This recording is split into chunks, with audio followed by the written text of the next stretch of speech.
Welcome everyone. So I am here today with my incredible crew. This is the Polaris Dawn crew. Maybe just to start, can I have each of you introduce yourself, your role in the mission, and for something fun, maybe describe any musical instruments you played growing up. Oh, jeez. If you did. It's okay if you didn't. Start with you, Kid. My name is Scott Poteet. My call sign nickname is Kid. That's what everyone calls me. I'm the mission pilot for Polaris Dawn, and I actually did not play an instrument All right. growing up. Maybe the air guitar? I don't know. Nice. My name is Anna Menon, and my call sign is Walker, and I am one of the mission specialists as well as the medical officer for the mission, and I played the flute growing up. What ages did you play the flute? From about the age of 10 through 20. Wow, that's awesome. Jared? Wow, that's great. I'm Jared Isaacman, commander of Polaris Dawn. My call sign is Rook. I played the bass, so the giant instrument and the bass guitar, and I did that from about age 8 to say 10. That's great. Did you ever play in a band or something with that? A school band orchestra, sure. Okay. But not electric guitar, full-on band, singers, guitarists. No. All right, just checking. Did you play in a band? I wasn't very talented. My brother actually played bass, so we, I think, still have a giant stand-up bass somewhere in our house. Amazing. Well, thank you guys. So one of the kind of central topics to this curriculum is the idea of teamwork, and it obviously is very, very important in human spaceflight to have a team that works well together. So maybe, Jared, since you ultimately brought this team together and you do have experience previously in space, what do you think are the essential skills that it takes to work as a team to go to space? I think it's a really good but complicated question. I think it starts with, what are you trying to accomplish? For example, what we did on my first mission to space had very different goals than what we're trying to accomplish on Polaris Dawn, which is, I think, a little bit more technical. We're building things that haven't been done before in a while. And I think, it requires people that have a very different background that are very, very well suited towards achieving mission success, right? Which is great in both your cases as hardcore engineers, SpaceXers with a lot of, operational and engineering backgrounds that go to it. So I think that's do you have the right ingredients? I think, to meet the mission goals. And then I think it's all based on individuals and their kind of, respective strengths and weaknesses and in how you kind of shape it and direct it in order to move in the right direction, right? Cool. I know personally I have huge admiration for the unique skills that each of you bring to this team to make us a better whole as a team. You're not allowed to pick yourself, but I want to hear from you what skill you admire in another crew member. I admire Sarah's competence. She always has such an awareness of so many layers of technical detail, and then is able to also incredibly eloquently piece that together to communicate really any sort of technical thing that we try to tackle. I admire Jared's vision. And it was something that was evident during Inspiration 4. There was a lot of distractions, potential distractions as we created that program, but he kept everyone on track with a focus on our partnership with St. Jude Children's Research Hospital. And ultimately, we just wanted to demonstrate that anyone could go to space. And it was a very successful mission, raised a lot of money in support of St. Jude. And it kind of opened the doors for this follow-on mission, which again, it's a mission where we're developing technology, trying to continue to push the envelope with space exploration as we have a desire to go back to the moon and eventually Mars. And so he's kept us on track with his leadership and vision throughout this entire program, and it's proven successful. Well, I'll talk about all three of you. Oh. We'll start with Kid and then go with the humility and the athleticism, both something that motivates all of us to be a better, healthier person. Going over to Sarah, I would echo Anna's comments, the incredible attention to detail that's so important when you're going to space. I mean, geez, you're going 17,500 miles an hour on a controlled explosion. Probably makes sense to make sure, all your I's are dotted, T's are across down to a technical level that I could never comprehend. And then back to Anna, who's like silently sitting there absorbing everything, with that real, mission director hat on. You can tell, knowing that if she speaks up or something, we better all pay attention to it. Awesome. I think teamwork has a lot of different forms, and not only are you contributing your skills, but you're also reliant on other people for their skills, and you succeed as a team when you're able to best leverage each other's skills or support each other if there are things that are missing or you need help with. I don't know, maybe Anna, do you have any examples of times when you had to count on a different team member for help, or where you didn't have the skills and you went and asked for help or something like that? Definitely. I think a really good example of this was when we were climbing Mount Cotopaxi in Ecuador together. One of the early training activities we did as a crew was to climb Mount Cotopaxi, which is a volcano that is over 19,000 feet in elevation. And it was a full day of climbing up this volcano. And we as a crew went out with, as well as some fantastic guides and teammates, to tackle this endeavor. We started before the sunrise, really early in the morning.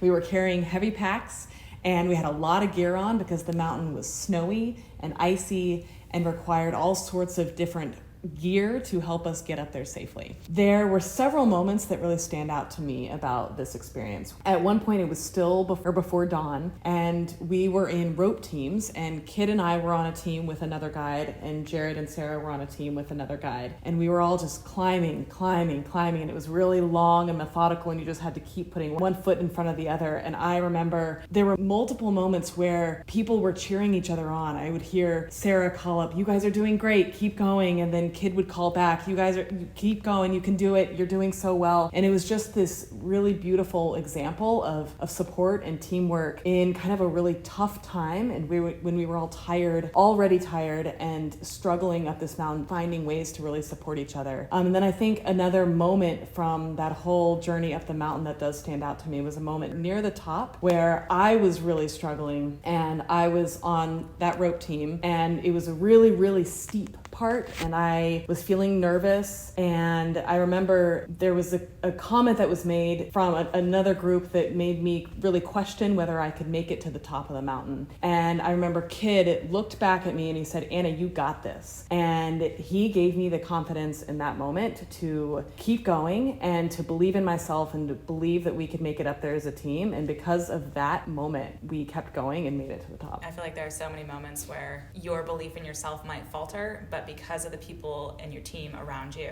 in that moment, they're there to support you, and you can achieve such larger and greater and bigger things because of them. So I know I'm going to be counting on all of you in space in those moments, and hopefully I can help you forever there. Cool. Anybody else? Or we can go on to the next question. I rely upon you guys every day in training. Jared, the experienced astronaut who's been there, done that, and then someone who taught Jared how to be an astronaut and continues to instruct astronauts and train them. And then Anna's experience with NASA, with SpaceX as a mission director. So, I embrace things and try to simplify.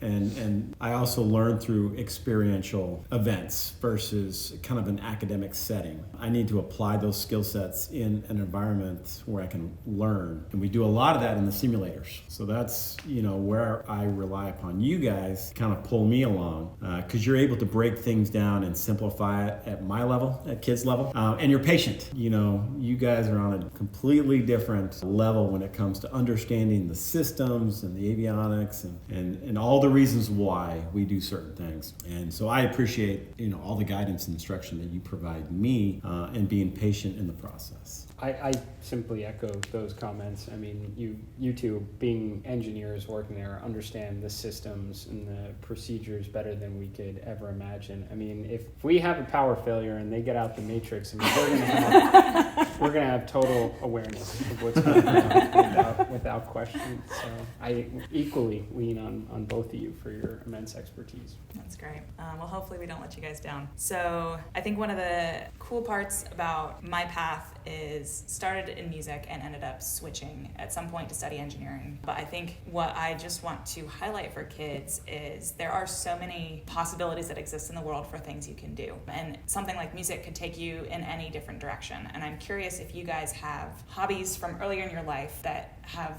kind of helped contribute to where you are today, or even if they're unrelated to spaceflight, that you kind of lean on in this experience. Well, I would say I've, a similar passion, but different career path with it, would say flying. So I've been a pilot for 20 years, and there are things from that world on just checklist discipline and briefing and debriefing, having a good, risk calculus under pressure that I've applied to all sorts of things in my life, from my day job, which is nowhere near as interesting as spaceflight, to the spaceflight world. So I'd say that what began very much as a hobby or an outlet outside of, my career, led me through multiple career paths, which was pretty cool. Just to piggyback on the whole aviation and flying background experience, it's taught me many things, but a couple things come to mind is attention to detail. Just focused on the simple things and making sure you're crossing the T's and dotting the I's when it comes to understanding the details and not missing anything, because we can't afford to make mistakes when we go to space. So I think attention to detail is a very important thing. Flying in combat, you got to be able to handle stress. We all have challenges. We all experience stressful situations. It's how we react is a good judgment of our character. So we got to be able to handle those stressful environments. And I think the training that we go through certainly provides that environment for us to gain that experience. We not only focus on the expected normal procedures, but we also, thanks to the development of contingency operations and checklist procedures, we got to handle when things go wrong and how we work together as a team. Are we doing the right thing when it comes to the procedures to make sure that we return safely? I would just add that I think for me, I did gymnastics growing up, and I think what that taught me, which I suspect is experienced by a lot of people in their various hobbies and sports, but it taught me perseverance. I think it taught me the value of practice and the fact that you're not going to get it perfectly every time, and you have to keep trying and keep working at something and try it over and over and over. Even on bad days, you keep going. And I think that was a life lesson that I've carried with me forever. Yeah, you kind of mentioned practicing there. I feel like one of the skills for music is the ability to break down any problem and practice very small pieces of it until you can build a whole. And that feels so applicable to spaceflight, where you are tackling these immense challenges and you have to focus on the hardest problems and break those down as best you can and solve that problem and then move on to the next one. And probably similar to gymnastics, you're learning with repetition how to break down the things that you can't accomplish and then, see them through with practice and get to the other side. Some cool parallels out there for sure. Do you think there's an example of where that skill has specifically showed up in preparation for the mission? One that comes to mind immediately is just as we have practiced the spacewalk. It has been broken down into each step of the operation, and each piece has been rehearsed multiple times, really iterating and fine-tuning each of those pieces, so that now, after a lot of months and a lot of repetition, trial and error, we have gotten to the place where now we're able to run the entire operation start to finish and really make sure that it goes together well, and we're able to bring a whole team together and execute it. And I think that's a really beautiful example of that piece part approach to getting to the final answer. Yeah, no, that's a great example for sure. Maybe, Jared, throughout this curriculum, we introduce all of the pieces and components of the mission, the spacewalk included. Can you maybe talk us through what is involved with the spacewalk and what it takes to prepare for and execute a spacewalk? Sure. So, for starters, this really has not been done before outside of, just world superpowers. The U.S. government does spacewalks. They take a really long time and prepare for every one of them and probably measure it months apart. So it's not an everyday thing.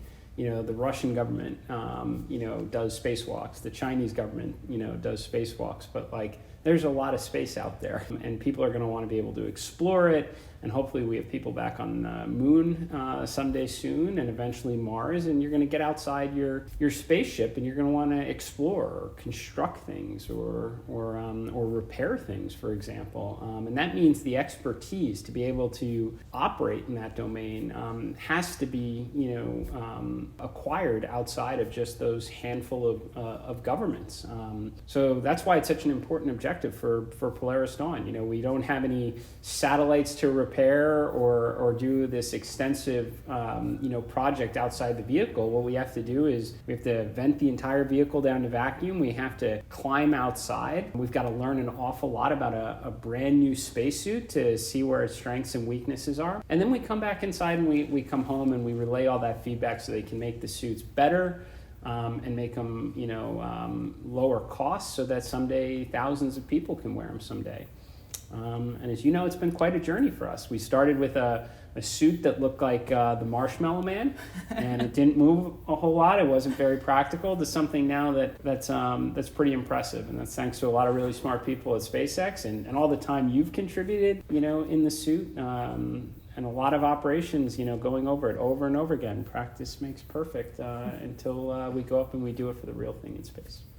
Yeah, it's pretty wild to think back on the first times we got in a pressurized suit of this new design and how much has changed to reduce us from something that couldn't move at all to gaining mobility in the right joints, and how you, just over the last 2 years, they've gone from this starting point to tackling an immense problem, which is designing a whole new spacesuit, to being here today is just pretty impressive. One more question for you, Jared. Since you're the only one among us that has actually been to space, can you describe what it is like to actually be in microgravity?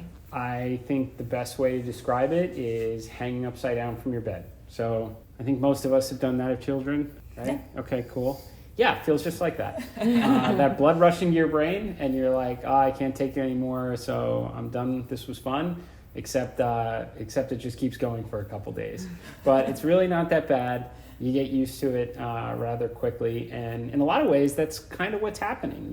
The fluid in your body actually tends to gravitate up towards your head. So we all have like very puffy, chipmunk cheeks up there, and it's very similar. You don't have gravity's help that you have here on Earth. So it's pretty cool, and I'm really excited for you all to experience it. Looking forward to that for sure. Throughout the mission, we have this immensely full timeline. We have so many activities, we have so much research and science objectives that we're trying to accomplish, and we have just nonstop schedule, basically, activity after activity. One of the activities in this curriculum that kids will be thinking about is taking a sample of our day, thinking about what music they would pair with it, how you bring different emotions into it, what you get excited about, what you don't really look forward to, stuff like that, but putting together a playlist that could support a day in space on our mission. I know, Anna, you've been really focused on helping build that timeline. Do you think there are any things we should think about when we're building our own playlist of like moments you're really excited for, or things you would want to, illustrate with music in any capacity? Music is such a beautiful backdrop to so many moments of our lives. And I think there's a great opportunity here to paint the story of what we're doing in our day through music. Some of the moments that stand out to me as we think about like a day in the life of being in space on this mission.